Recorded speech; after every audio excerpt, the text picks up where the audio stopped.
Selamat datang di IG Live-nya Insightur. Nah, sore ini kita mau bicara satu topik yang sangat relevan dengan keadaan saat ini, yaitu tentang apa? Bagaimana kita memiliki keuangan yang diberkati. Nah itu penting. Jadi bukan berapa income yang kita punya, tapi berapa income yang bisa kita simpan, yang bisa kita saving, yang bisa kita investkan, yang bisa kita alokasikan dengan bijaksana, dan lain-lain.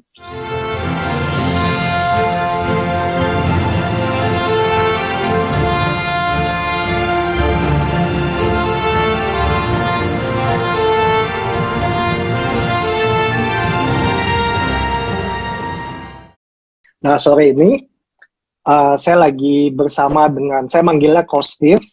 Coach Steve ini adalah seorang praktisi yang berpengalaman di bidang keuangan tentunya, karena hari ini kita mau bicara satu topik tentang keuangan. Nah jadi Coach Steve pernah sebagai konsultan perencana keuangan di Manulife Insurance, kemudian AXA Life Insurance, kemudian juga pernah berkarir cukup panjang di Panin Asset Management dan Shalendra Capital. Dan saya tahu waktu Coach Steve pindah ke Shalendra, dikasih satu kepercayaan, satu proyek yang cukup besar, karena melihat kapasitas atau hasil kerja yang dilakukan di Panin Asset Management sendiri.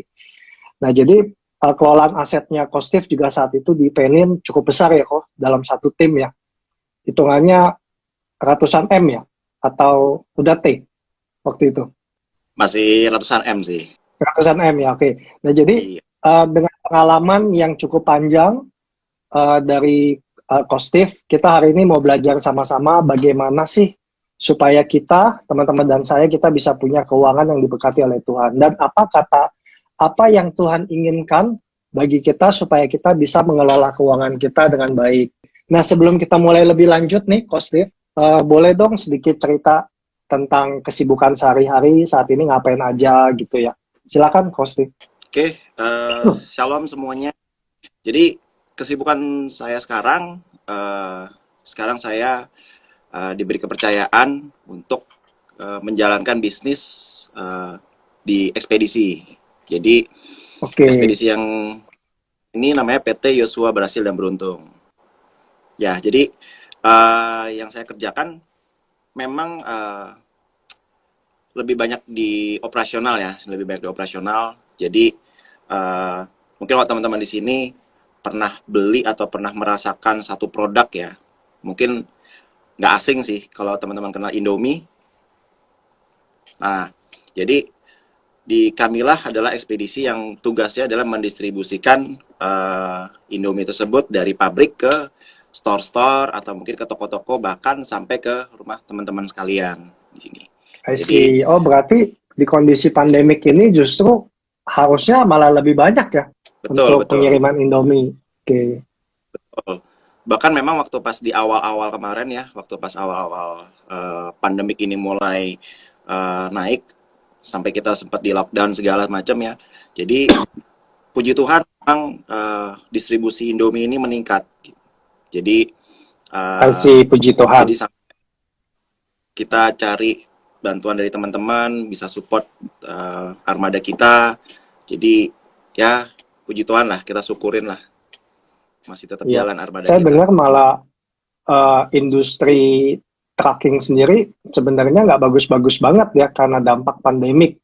Tapi justru karena kebetulan yang didistribusikan itu adalah kebutuhan pokok, puji Tuhan, jadi semakin kencang malah gitu itu kemurahan Tuhan. Puji Tuhan. Nah, mobilnya sendiri ada berapa kok jenis mobilnya? Terus terima pengiriman kemana aja? Masih terima nggak nih dari luar? Misalnya ada teman-teman yang butuh trucking untuk ekspedisi sebagainya gitu. Boleh sedikit bagian kok? Oke, jadi PT Yosua Berhasil Beruntung ini sudah lama kita jalankan. Mobil kita ada variasi dari mulai cold diesel ankle. Jadi kalau cold diesel ankle itu kalau kita di jalanan lihat tuh ada truk, mobilnya kecil tapi rodanya 4 gitu kan. Nah itu cold diesel ankle sampai tronton ke trailer gitu kan. Jadi ada yang kontainer. Jadi kalau trailer itu kita banyakkan ekspor impor. Nah jadi kalau bisa dibilang dari kelas bulu sampai kelas berat tuh ada gitu ya. Betul. Jadi kita memang siap. Jadi Jadi kalau teman-teman di sini yang butuh distribusi produk-produknya atau mungkin punya kantor yang membutuhkan transportasi angkutan darat, kami dari PT Yosua Berhasil Beruntung siap membantu. Dan Oke, aja baik. mobil apa aja yang dibutuhkan. Oke, nah jangkauannya sendiri, apakah sejabodetabek sampai Pulau Jawa atau luar pulau sampai saat ini? Sampai saat ini memang kita baru Jawa sama mungkin Sumatera ya, Jawa dan Sumatera. Oke, Tapi ya. memang kebanyakan kita armadanya lebih banyak di Jabotabek dan Pulau Jawa sih. Jadi sekarang memang kesibukannya adalah sebagai CMO dan COO berarti ya di Yosua Berhasil Beruntung. Nah kemudian dengar-dengar ada bisnis baru juga ya kok. Gara-gara pandemik, kemudian muncul satu ide, bikin satu bisnis di F&B. Nah boleh sedikit cerita tentang bisnis barunya, Kostif? Di awal-awal pandemi kan kita sempat merasakan tuh ya, jadi kita mau keluar aja takut, mau kemana-mana takut gitu kan. Nah, jadi akhirnya saya berpikir dan saya akhirnya banyak bercerita lah sama istri saya, apa ya kira-kira yang bisa ngisi kesibukan kita supaya kita nggak terlalu boring di rumah gitu kan, jadi ada kerjaan. Nah, akhirnya waktu itu Ya, saya bilang, kita kembangin aja nih. Dulu kan kita memang sempat jalan, tapi memang tidak serius sekarang gitu kan. Nah, jadi ya. eh, akhirnya saya berinisiatif untuk kita kembangkan dan ya puji Tuhan sih. Ternyata dessert kita bikin ini adalah namanya The Coconut. Jadi The Coconut ini puding kelapa. Jadi benar-benar Oke, 100% dari the kelapa murni. coconut, puding kelapa. Iya, The Oke, Coconut. Ya, jadi kita akhirnya kita cobalah kita jualan secara online dari selama pandemik ini dan ternyata responnya cukup baik sih karena di satu sisi dari produk The Coconut itu kan air kelapa ya. Jadi air kelapa itu ternyata banyak banget fungsinya dan banyak banget gunanya. Apalagi terutama buat badan kita nih, buat jaga imun, buat jaga ya. gula darah dan segala macam.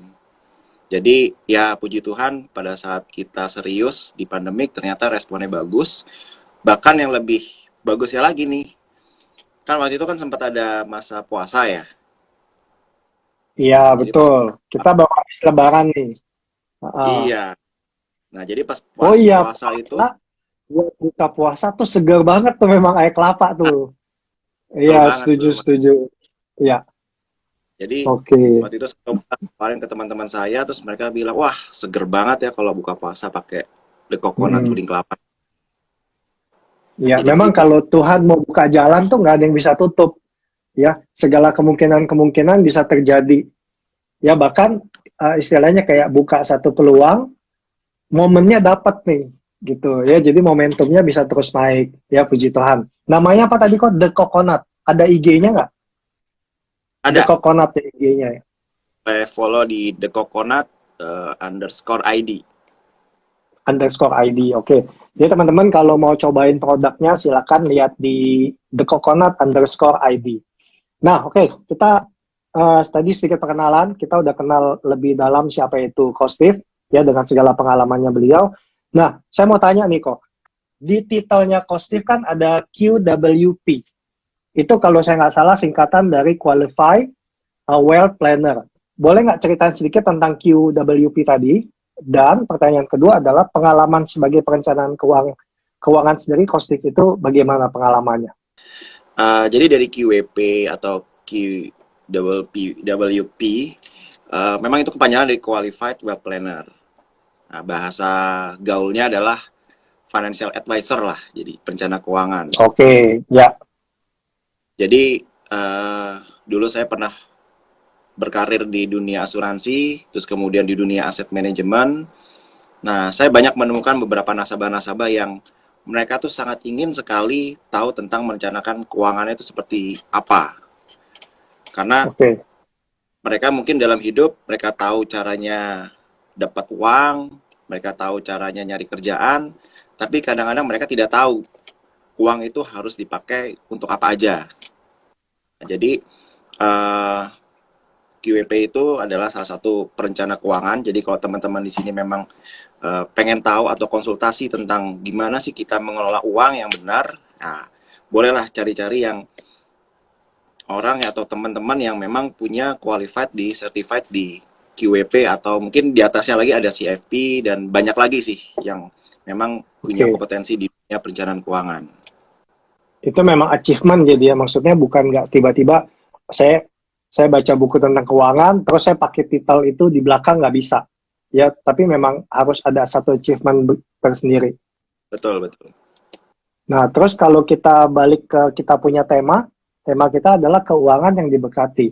Nah, kira-kira apa nih yang kita bisa belajar nih kok dari memanage keuangan supaya berkat Tuhan itu benar-benar turun di dalam hidup kita. Karena kan Tuhan juga bilang kita harus mengusahakan segala sesuatunya.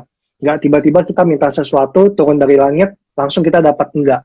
Tapi Tuhan mau kita Betul. berusaha, Tuhan kasih kita akal budi supaya kita bisa berpikir, kita bisa olah, kita bisa kembangkan gitu ya. Nah, apa nih tips buat kita hari ini supaya kita bisa belajar dari kesalahan masa lalu dan kita bisa punya perencanaan keuangan yang lebih baik untuk ke depan. Sebetulnya saya nggak cuma hanya ngasih tips sih, tapi saya juga mau share juga dari pengalaman juga, dari beberapa nasabah yang dulu pernah saya temui. Di siang hari ini memang kalau teman-teman baca dari salah satu ayat di Alkitab, di Amsal bab 15 ayat 22, yang bunyinya adalah mengenai rancangan gagal. Kalau tidak ada pertimbangan, tetapi terlaksana kalau penasihatnya banyak. Nah, jadi intinya adalah balik lagi tadi mengenai pengalaman kita ya. Jadi banyak nasabah-nasabah saya waktu itu sempat nanya gimana sih caranya mengelola keuangan yang baik dan benar. Ya. Nah, jadi mungkin teman-teman di sini juga kemarin dari mulai bulan Maret ya, Maret, April, kita sangat merasakan ya. Jadi masa-masa pandemik ini benar-benar masa-masa yang penuh tantangan lah, terutama tantangan di bidang keuangan. Ya, jadi saya berharap sih teman-teman sudah menyiapkan uh, pada saat kondisi seperti yang tidak kita duga. Nah, memang di siang hari ini saya akan share sedikit tentang uh, dana darurat. Jadi kalau teman-teman tahu tentang dana darurat, nah, jadi dana darurat itu pengertiannya begini, teman-teman. Jadi kalau kondisi seperti kemarin, mungkin di awal tahun atau mungkin di akhir tahun lah ya, di akhir tahun kemarin, kita tahu kondisi pasar tahun lalu itu sudah mulai membaik, kondisi ekonomi juga sudah mulai membaik. Tapi tiba-tiba di bulan Januari, Februari, kita dengar info, kita dengar berita di China, di Wuhan, sudah mulai ada virus. Dan seperti kita tahu ya, itu ternyata pergerakan virus itu kan nggak cuma hanya di Wuhan. Ternyata hampir semua dunia kena, termasuk Indonesia. Nah, Ya, mungkin pada saat itu teman-teman merasakan gitu kan, kok kita sudah membaik, ekonomi membaik, tapi tiba-tiba ada aja masalah. Nah, pada saat terjadi masalah inilah uh, mungkin teman-teman di sini belum siap yang namanya dana darurat tadi. Jadi kalau dana darurat itu bisa disimpulkan atau bisa diartikan itu adalah dana yang memang kita siapkan di kondisi yang memang tidak kita rencanakan. Jadi istilahnya kita harus sedia payung dulu kan ya sebelum hujan gitu. iya. Udah tahu musim hujan, ya siap-siap payung gitu ya. Tapi payung itu kita Betul. siapkan saat belum butuh. Oke, nah itu juga penting sama halnya dengan dana darurat. Nah, kenapa kok saya mau share ke teman-teman sekarang? Karena kan sekarang ini kan kita udah mulai, ya sudah dibilang mulai membaik lah ya. Walaupun belum belum stabil lah ya, kita bilang belum stabil. Cuma paling tidak sudah mulai bisa aktivitas kembali, walaupun mulai ada pembatasan-pembatasan atau yang kita sebut new normal lah sekarang. Nah, mungkin sekarang saatnya teman-teman di sini mulai membuka diri, membuka pikiran atau wawasan baru kalau memang dana darurat itu perlu kita siapin. Nah, kan tadi udah tahu ya pengertian dana darurat itu adalah dana yang kita siapkan nih untuk kondisi yang memang tidak terencana. Nah, mungkin teman-teman di sini juga akan bertanya, dana darurat itu selain untuk merencanakan atau kebutuhan yang tidak terencana, itu gimana sih kita harus, atau kapan kita harus menyiapkan dana darurat itu? Nah, jadi kalau kita punya penghasilan nih dalam kehidupan sehari-hari atau dalam kebiasaan kita, biasanya kan kita dapat penghasilan dari pekerjaan kita atau mungkin dari bisnis kita. Nah, kita harus punya nih strategi untuk ngelola keuangan kita. Biasanya sih kalau mungkin kalau teman-teman di sini yang tahu bola gitu ya, kan ada strategi macam-macam tuh. Ada 4-4-2, ada apa lagi ya? Ada 1-2-3-4, 352. nah 3-5-2 ya kan. Nah, kalau di perencanaan keuangan yang ideal, yang umumnya nih yang saya ajarkan ke teman-teman di sini dan nasabah-nasabah saya adalah polanya 1-2-3-4. Bukan lagu nih ya, tua gapat bukan, tapi polanya 1-2-3-4. Iya. Oke, Ya jadi kayak lagu sih memang ya. 1-2-3, nggak apa-apa, biar ingat ya, biar ingat. Jadi intinya 1-2-3-4 itu kalau satunya adalah 10%. 10% itu dari penghasilan kita bisa kita sisihkan untuk yang ada hubungannya dengan rohani atau ada hubungannya dengan sosial. Itu untuk 10%. Jadi itu satunya. Ya. Lalu kemudian kita ada duanya, yaitu 20%. Nah, inilah yang kita sisihkan untuk investasi ataupun asuransi. Itu 20%, atau nomor duanya ya. Lalu nomor tiganya, 30%. Nah, ini bolehlah dipakai untuk cicilan, utang, dan segala macam. Nah, yang terakhir, yang nomor 4, itu untuk kebutuhan hidup. Jadi untuk sepanjang 1 bulan, ya 40% sebetulnya yang ideal untuk kita pakai. Nah, jadi balik lagi ke pertanyaan tadi, kapan sih kita harus bisa menyiapkan dana darurat? Nah, setelah kita bisa mendapatkan pola yang memang kita inginkan seperti yang tadi saya bilang. Jadi kalau memang kita sudah punya pola 1-2-3-4, berarti memang 20% itulah yang harus kita sisihkan untuk dana darurat. Oke. Ini kalau boleh gue sedikit simpulkan, tadi 10% adalah untuk rohani atau charity, 20% untuk investasi atau asuransi, 30% untuk cicilan dan hutang, 40% untuk kebutuhan hidup. Artinya, dana darurat itu masuk di dalam posnya investasi atau asuransi. Betul ya? Betul. Oke. Boleh tanya atau nanti kok? Boleh sambil tanya. Boleh. Pertanyaan gini, kadang kan nggak semua orang nih punya utang nih. Ada gue punya temen nih kok, dia tuh paling anti ngutang katanya. Even kartu kredit aja, dia selalu nggak mau cicilan, gitu misalnya. Ya, nah artinya kan pos 30% ini dia nggak butuh nih sebetulnya. Nah, Ya. apakah gimana? Maksudnya alokasi 30%-nya ini kalau nggak ada utang tuh seperti apa misalnya? Nah, kalau misalkan tadi nggak ada utang, berarti kan itu termasuk pengeluaran kan sebetulnya yang let's say mungkin akan mempengaruhi dari yang 40%-nya. Iya. Dari 40%-nya tadi. Nah, tapi misalkan nih, ternyata nih, ya anggaplah dia memang pekerja keras lah ya, pekerja keras, terus bisnisnya banyak di mana-mana, sampai akhirnya utangnya benar-benar nol gitu kan. Dan benar-benar ya mungkin Iya. cuma biaya hidup kita katakanlah 40% tadi ya, misalkan. Iya. Nah, jadi dana darurat itu bisa kita ambil dari 20%, tapi porsinya memang bisa dibesarin. Oh, Jadi, berarti akan lebih baik kalau 30% tadi masuk ke investasi atau asuransi atau dana darurat tentunya gitu ya. Berarti. betul. Kan Oke. mungkin bisa nggak cuma dana darurat yang dia siapin, tapi benar-benar dana untuk dia nanti pensiun yang bisa dia siapin. Oh, termasuk dana pensiun di situ. Betul. Oke. Ya, oke. Oke, next. Tadi selanjutnya gimana kok? Kan udah 1, 2, 3, 4. Selanjutnya. Oke. Nah, berarti kan teman-teman di sini udah tahu ya, kapan kita harus nyiapin dana darurat. Ya, pada saat teman-teman di sini memang sudah nyaman lah dengan kondisi idealnya teman-teman di sini dengan porsi pos-pos keuangan masing-masing. Nah, setelah dapat kondisi yang enak dan nyaman dan bisa menyisihkan paling tidak 20% tadi, sekarang pertanyaan selanjutnya adalah berapa jumlahnya?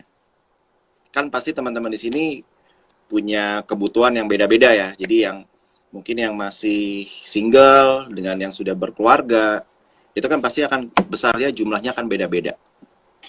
Kalau bicara jumlah biasanya tergantung pendapatan berarti kan. Betul. Kalau pendapatannya pas-pasan gitu, apa boleh buat, nggak bisa gede juga berarti ya. Sebetulnya yang lebih tepatnya bukan dari pendapatan sih, tapi lebih tepatnya dari besarnya pengeluaran.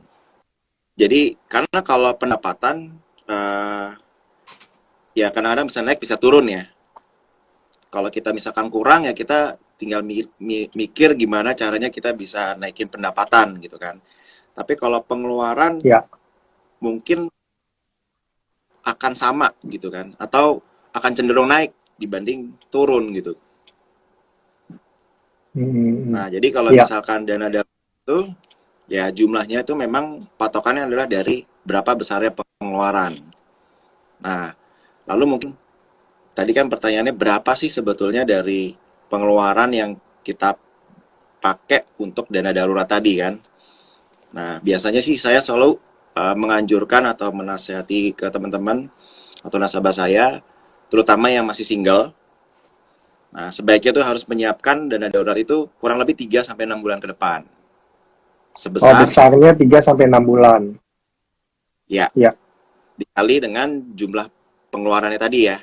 Oke, berarti misalnya biaya hidup selama sebulan 5 juta, itu termasuk cicilan atau di luar cicilan? Yang harus Di luar ditanggung cicilan. selama 3 bulan. Di luar cicilan, berarti untuk kebutuhan pokok, misalnya bayar listrik, bayar air, bayar kos-kosan mungkin sebagian, terus bensin termasuk mungkin ya. Bensin, makan, Ya inti dan sebagainya 5 kebutuhan juta hidup. misalnya. Ya, Ya, berarti kali 3, jadi kita harus punya simpanan itu paling enggak 15 juta. betul. Sampai Minimal 5. kali 6. Ya. Oke, I see.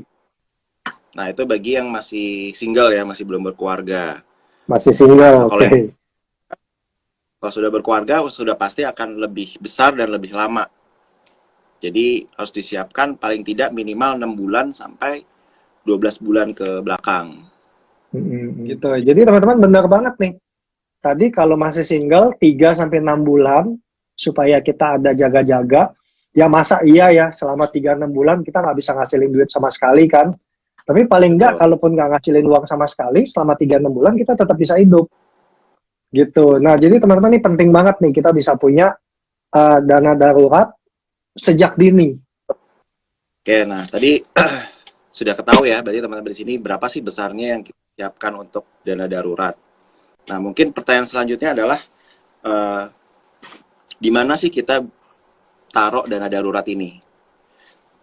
Jadi kalau teman-teman mungkin teman-teman juga udah pinter ya, jadi banyak produk-produk tabungan, produk-produk perbankan, produk-produk pasar modal.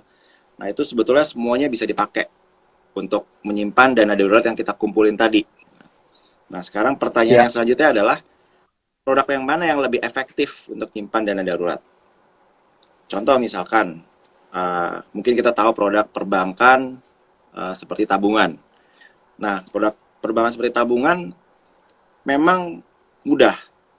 Saking mudahnya nih, kadang-kadang jadi dana darurat yang kita simpan malah jadi tidak terkumpul gitu kan. Karena ya sangat mudah sekali kan kita punya ATM gitu kan, tinggal gesek keluar. Jadi iya dana betul. kumpul jadinya. Mm-mm. Nah, jadi berarti memang kalau mau cari memang produk perbankan yang agak susah dikit lah diambilnya. Seperti contohnya misalkan ambil produk deposito. Nah, deposito kan sekarang juga macam-macam ya. Jadi ada deposito yang cuma dikontrak 1 bulan, ada yang 3 bulan, 6 bulan. Nah, carilah yang jangka waktunya yang pendek. Supaya apa? Supaya pada saat kejadian seperti ini, ya teman-teman lebih mudah atau lebih liquid lah untuk mencairkan produk perbankan tadi deposito itu. Nah, Ya kalau mungkin misalkan yang 1 sampai 3 bulan aja kali gitu ya.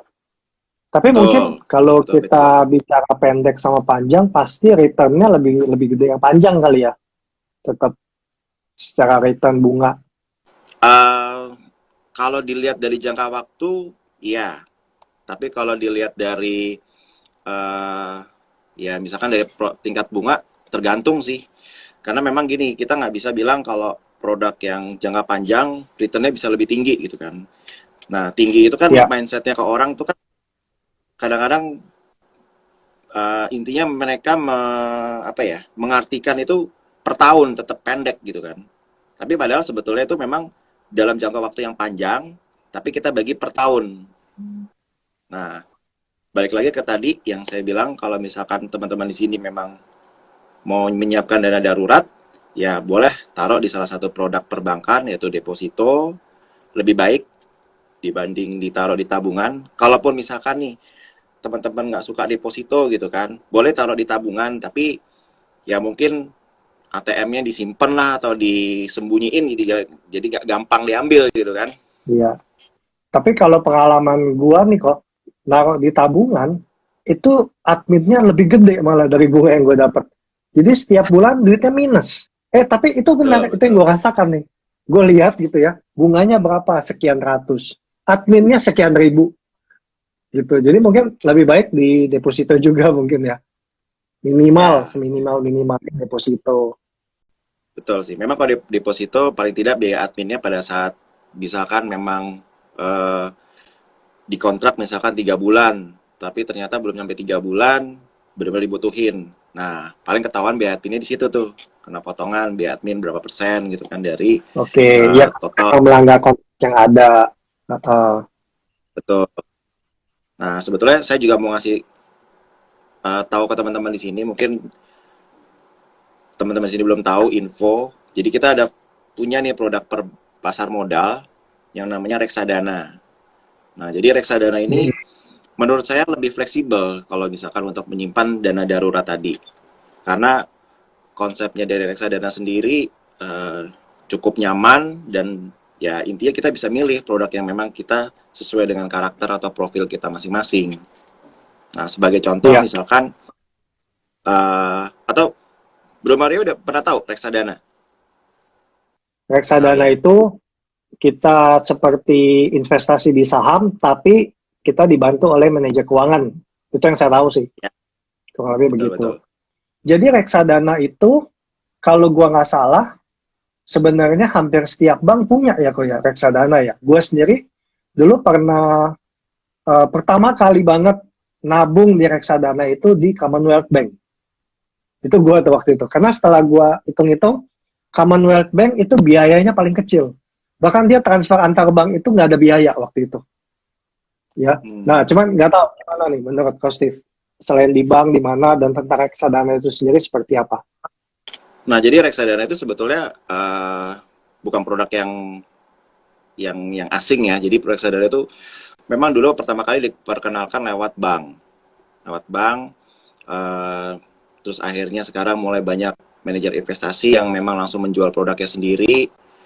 Terus dengan adanya perkembangan teknologi, sekarang juga sudah mulai banyak nih aplikasi-aplikasi yang istilahnya nih ada supermarket reksadana lah. Jadi tinggal tunjuk aplikasinya, di situ semua ada reksadana dari beberapa manajer investasi. Nah, Ya, jadi sekarang dengan perkembangan teknologi sih nggak nggak susah untuk mencari produk-produk reksadana sekarang. apa keuntungan lebih dari reksadana itu sendiri dibandingin dengan deposito? Kalau dengan tabungan lah kita nggak usah bandingin lah ya. Itu pasti jauh lebih kecil dibandingin deposito maupun dengan reksadana. Kalau misalkan dari bunga, ya itu tergantung eh, produk banknya masing-masing ya, karena setiap bank itu kan pasti punya suku bunga beda-beda dari jumlah uang yang kita taruh juga gitu kan. Nah, tapi memang kalau Ya, tadi saya dikaitkan dengan reksadana, nah reksadana ini unik. Uniknya apa? Karena kita hanya beli satu produk, tapi di dalamnya itu ada beberapa instrumen-instrumen investasi. Jadi reksadana seperti contoh nih, reksadana pasar uang yang saya mau sarankan teman-teman di sini untuk menyimpan dana darurat tadi di reksadana pasar uang. Nah, di reksadana pasar uang itu manajer investasi itu hanya memilih dari beberapa deposito-deposito yang ada di eh, bank-bank yang menurut mereka nih, wah depositonya menarik nih bunganya. Nah, mereka pilih, lalu mereka juga bisa milih surat utang negara juga, SUN, yang bagus-bagus bunganya, pengembalian bunganya. Nah, dikemaslah dalam satu produk yang namanya reksadana pasar uang. Jadi intinya, oke. Pasar kalau uang tadi, itu apakah kalau reksadana pasar uang itu terpengaruh dengan kondisi saat ini? Misalnya kayak sekarang kan kita tahu kondisi ekonomi Indonesia bahkan dunia lagi crash nih. Nah, Ya, kalau kita tabung di tadi investasi reksadana pasar uang yang cenderung paling aman mungkin ya, apakah itu akan ya, mempengaruhi nominal uang kita nanti? oke. Nah, eh, reksadana pasar uang ini isi komposisi portofolionya yang diambil sama media investasi kan isinya hanya deposito, hanya surat utang negara. Nah, kalau misalkan negara lagi dalam mengalami krisis ekonomi, nah ada efeknya nggak atau ada akibatnya nggak dari reksadana pasar uang ini?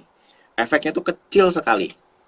Makanya saya suka bilang ke teman-teman saya atau ke nasabah saya, reksadana pasar uang ini adalah reksadana yang sangat aman dan paling konservatif.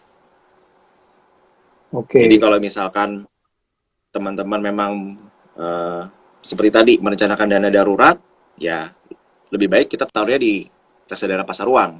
Walaupun memang ya kalau dibandingkan dengan investasi atau instrumen yang lainnya, mungkin dari pengembalian return atau bunga tidak terlalu besar, tapi dari tujuan tadi untuk menyimpan dana darurat dan seperti ya tadi yang belum Mario bilang, supaya nggak kena biaya admin segala macam ya, bolehlah kita taruh di reksadana pasar uang. reksadana ya. Ya memang setuju sih, high risk, high return, low risk, low return. Dan kita nggak mau juga dana yang sebenarnya mau kita cadangkan untuk kondisi yang tak terduga, tapi gara-gara kita greedy, pengen high risk, high return gitu ya. Atau prinsip Ya, orang kan biasanya pengennya low risk, high return. Tapi rasanya agak sulit. Akhirnya kita tempatkan di instrumen yang lebih agresif misalnya. Nah, pada saat dibutuhkan, di kondisi seperti ini malah duitnya nominalnya turun. hilang. Iya, betul. Setuju, setuju. Jadi memang lebih baik kita letakkan di instrumen-instrumen yang aman, seperti reksadana pasar uang. Betul, betul, Oke, betul.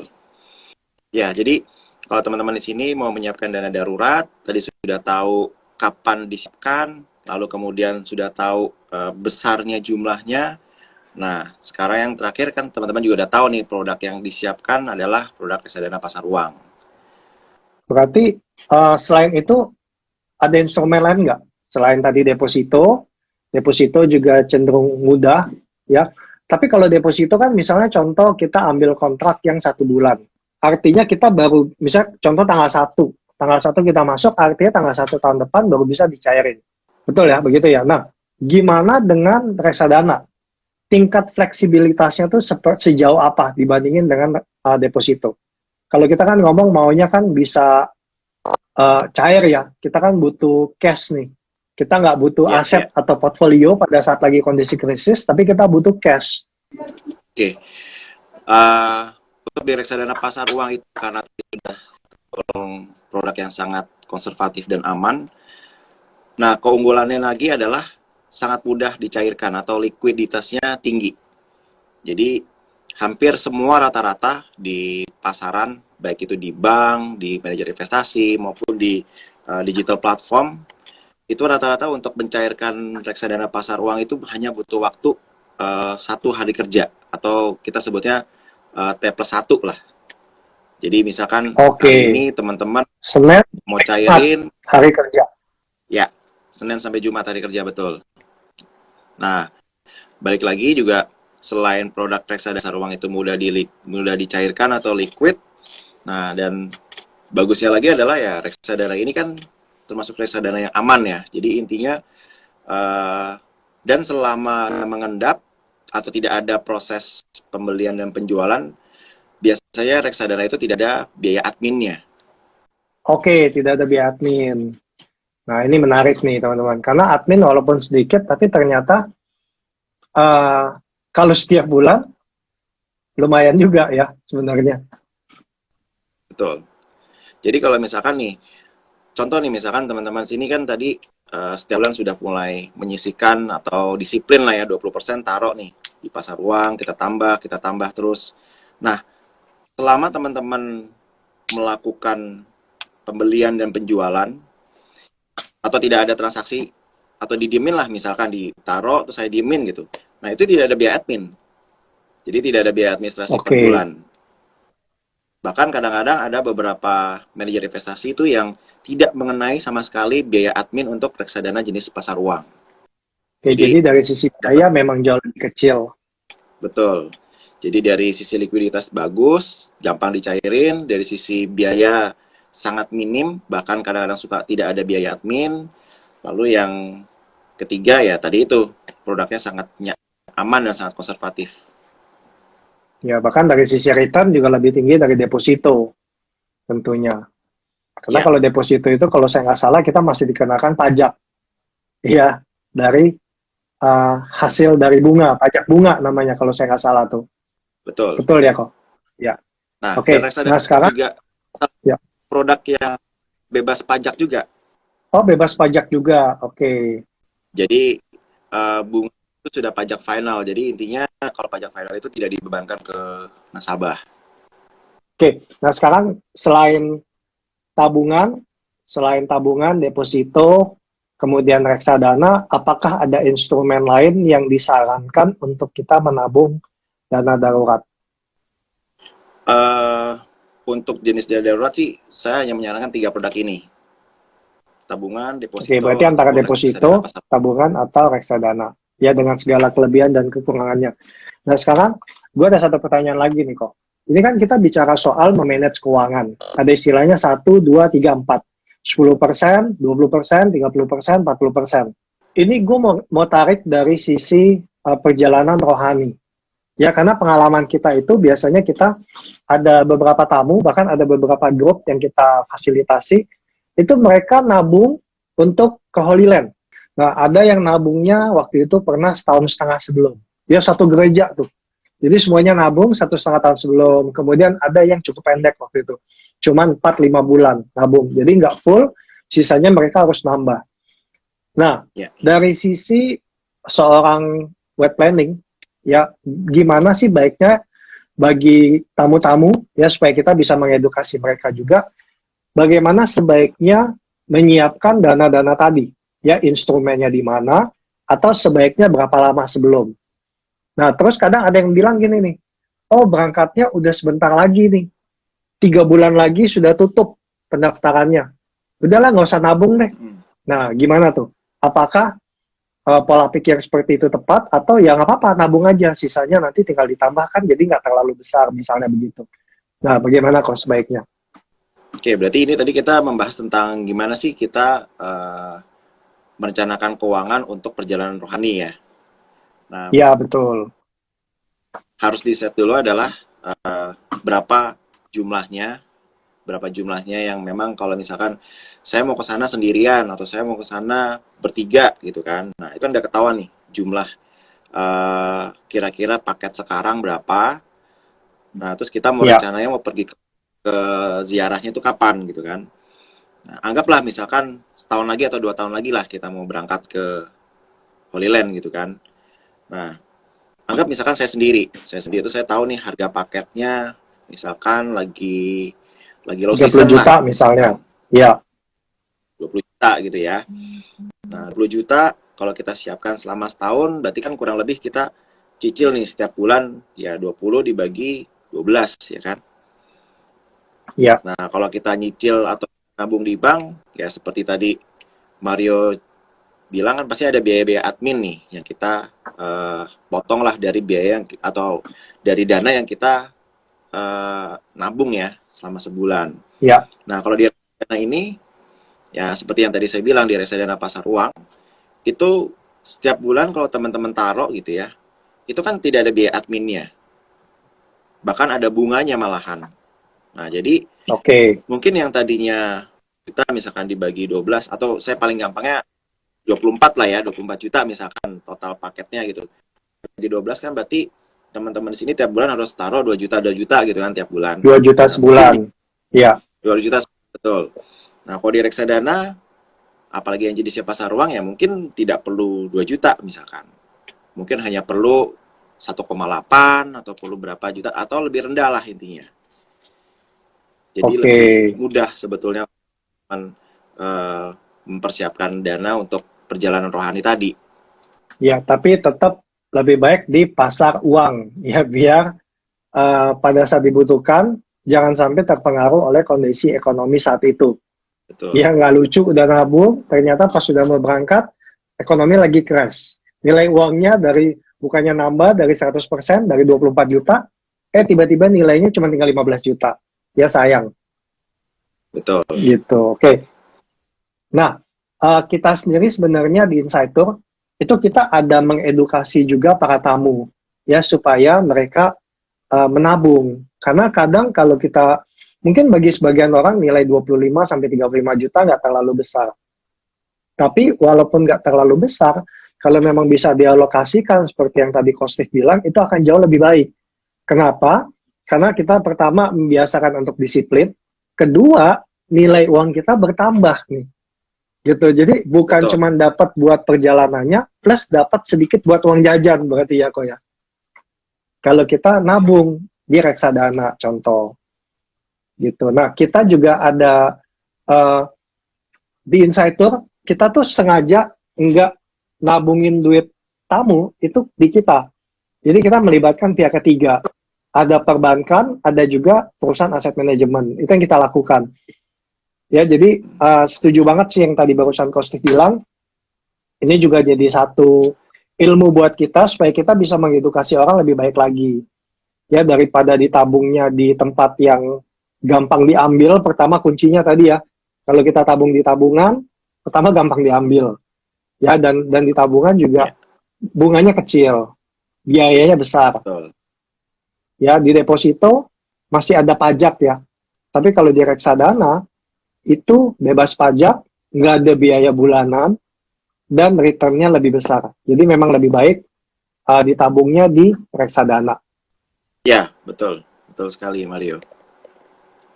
Nah, ada masukan nggak kok buat kita nih, anak-anak muda atau para pendengar siapapun yang saat ini mungkin lagi dalam kondisi secara keuangan ya, secara khusus itu lagi nggak baik. Ya mungkin ada yang dia di PHK, kemarin saya juga baru dapat cerita dari teman, dia di PHK dari perusahaan travel juga. Ya kemudian, atau teman-teman yang bisnisnya nggak jalan, padahal kebutuhan hidup tetap harus jalan, cicilan juga tetap harus jalan gitu ya. Nah, apa nih yang sebaiknya kita lakukan? Yang kita ini sudah terlanjur belum memiliki dana darurat. Oke, nah balik lagi dari yang tadi awal saya kasih tahu. Jadi kalau misalkan kondisi keuangan kita masih belum stabil, nah teman-teman harus balik lagi ke porsi tadi tuh, ke strategi awal. Jadi istilahnya kalau kita mau menang lah ya dari pertandingan bola tadi gitu kan kita harus tahu nih strategi yang cocok buat kita tuh strategi yang mana kan. Nah, jadi kalau Ya, misalkan tadi strategi 1 2 3 4, kalau memang sudah ideal, berarti memang waktu tepat untuk teman-teman di sini mengalokasikan dana darurat. Tapi kalau memang belum bisa, berarti ya misalkan biaya hidup tadi saya bilang 40%. Ternyata biaya hidup yang sekarang nih 60% gitu kan. Berarti kan PR kita adalah gimana caranya menambah income kurang lebih 20% lagi nih supaya kita bisa nurunin biaya hidup tadi gitu kan. ya, pemasukan juga penting. Betul. Betul. Atau kalau misalkan gini, pemasukan kita sudah tidak bisa ditambah atau misalkan kita bingung nih mau ngapain karena kita nggak ada modal atau apa gitu kan. Berarti jalan satu-satunya adalah pengeluaran yang harus kita turunin. Biasanya kalau di Jakarta kan teman-teman di sini mungkin terpengaruh kehidupan, lifestyle segala macam. Jadi yang kita bisa beli kopi di di gerai kopi gitu kan. Nah, itu kan mungkin kita keluar sekali beli kopi aja mungkin harganya 50.000 gitu kan. Nah, sekarang mungkin agak lebih ngirit Ya, lah kita betul. belinya di mana ya? Ya mungkin tinggal nyeduh atau beli sasetan lah gitu kan. Yang penting kan intinya tetap ngopi. Ya, setuju. Jadi Jadi ada 2 tips. antara kita menambah income itu wajib karena apa yang mau dialokasikan itu adalah uang, ya. Nah, uangnya sendiri itu harus kita punya dulu nih. Nah, kalau income-nya kurang, mau nggak mau kita harus nambah income atau mengurangi pengeluaran. Idealnya adalah dua-duanya mungkin kok. Ya, tapi yang paling Betul. penting adalah income-nya harus ditambah. Gitu. Nah, jadi ada sampai satu titik Kalau tadi Coach Steve ngajarin yang paling basic buat kita semua tuh adalah idealnya biaya hidup itu 40%. Nah, saya tahu nih sebagian orang punya biaya hidup itu cukup besar. Bahkan bisa 50, 60, 70, bahkan 80% dari income. Ya, kan ada istilah gini kan, gaji itu cuma numpang lewat. Ya, masuk langsung keluar lagi.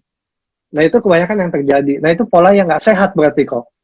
Ya, tadi Kosti bilang Betul. kalau pengeluaran kita sudah sampai 60%, artinya turunin atau naikin income supaya ada di porsi 40% tadi. Ya, kalau Betul. sudah kita masuk level dewa, mungkin kita bisa bikin pengeluaran kita hanya 20 atau 10%. Income-nya yang gede berarti. Ya gitu. Cuman idealnya di 40% tetap. Ini masukannya bagus banget. Ya, hari ini kita belajar banyak insight tentang sesuatu yang mungkin sebagian dari teman-teman udah tahu nih. Cuman mungkin lupa. Ya.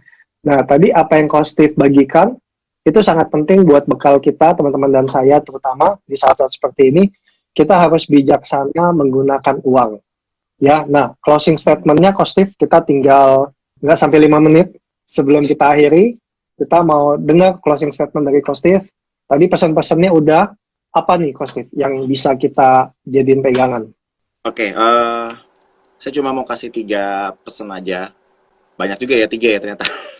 Iya, Jadi intinya adalah teman-teman di sini uh, jangan perlu khawatir. Intinya pada saat teman-teman merencanakan keuangan, tentukan dulu lah strategi masing-masing. Jadi 1, 2, 3, 4 boleh, atau misalkan 4, 4, 2 boleh, ya terserah lah. Intinya sebisa mungkin nyaman. Setelah teman-teman bisa mengalokasikan 20% tadi untuk dana darurat. Nah, ini tips yang kedua adalah jangan salah pilih produknya. Jadi oke. tadi yang Mario juga udah cerita, udah ngingetin kita semua, jangan pilih produk yang tidak sesuai dengan karakter kita atau profil kita dan juga tujuannya. Misalkan contoh, jangan pilih produk kita udah tahu nih butuhnya cuma setahun atau mungkin 6 bulan, tapi kita ambilnya produk yang ada sahamnya, ya, ataupun sebaliknya lah. Jadi intinya harus bijak atau harus lebih banyak tahu produk yang, ya intinya kita harus lebih hati-hati lah. Jadi harus benar-benar teman-teman ngerti banget produk atau kebijakan dari investasi. Nah, terus yang terakhir, pesan saya adalah jangan malu-malu untuk bertanya. Apalagi kalau di sekarang kan info-info di mana aja juga gampang atau mudah didapat. Jadi kalau misalkan seperti kayak tadi untuk mempersiapkan dana darurat itu sebaiknya di produk apa. Nah, sekarang juga intinya teman-teman bisa mudah lah untuk mencari info-info itu. Jadi dan Ya. sekarang pun juga kalau mau cari workshop itu kan gampang banget ya, sekarang ada webinar gitu kan, masuk Insight IG Live ini juga. Nah, ini membantu nih. Ya. Jadi jangan berhenti untuk belajar lah. Nah, makanya penting banget kita jangan pernah merasa sudah cukup. Karena kita nggak pernah belajar nih kok kondisi keuangan kita apa gimana di sekolah, di kuliah tuh nggak pernah diajarin. Ya, tadi yang seperti Coach Steve pesan di akhir, terus belajar deh, cari info tentang keuangan, tentang instrumen keuangan. Jangan sampai kita salah ambil keputusan hanya gara-gara kita nggak tahu. Itu cukup apa? Ya seharusnya nggak perlu terjadi. Ya, nah Yeah. terakhir doa saya adalah semoga teman-teman semua, Coach Steve dan keluarga juga, kita semua selalu dilindungi Tuhan, diberikan kesehatan. Ya apapun yang terjadi, kondisi apapun kita selalu mengucap syukur. Dan kita berdoa yang terbaik buat kita dan buat dunia tentunya. Ya, supaya kondisi pandemik ini bisa segera berakhir. Thank you banget, Coach Steve, Amin. atas waktunya, atas sharingnya. Ya. Kita harus bikin lagi nih, yang lebih dalam lagi. Karena tadi kan kita baru bicara dari sisi dana darurat. Nanti kita akan coba ngobrol lagi, diskusi lagi, kulik lagi. Next time kita atur lagi. Thank you, Coach Steve, dan semua teman-teman yang udah join juga. Terima kasih, dan Tuhan Yesus memberkati kita senantiasa. Thank you, God bless. Oke, God bless semuanya.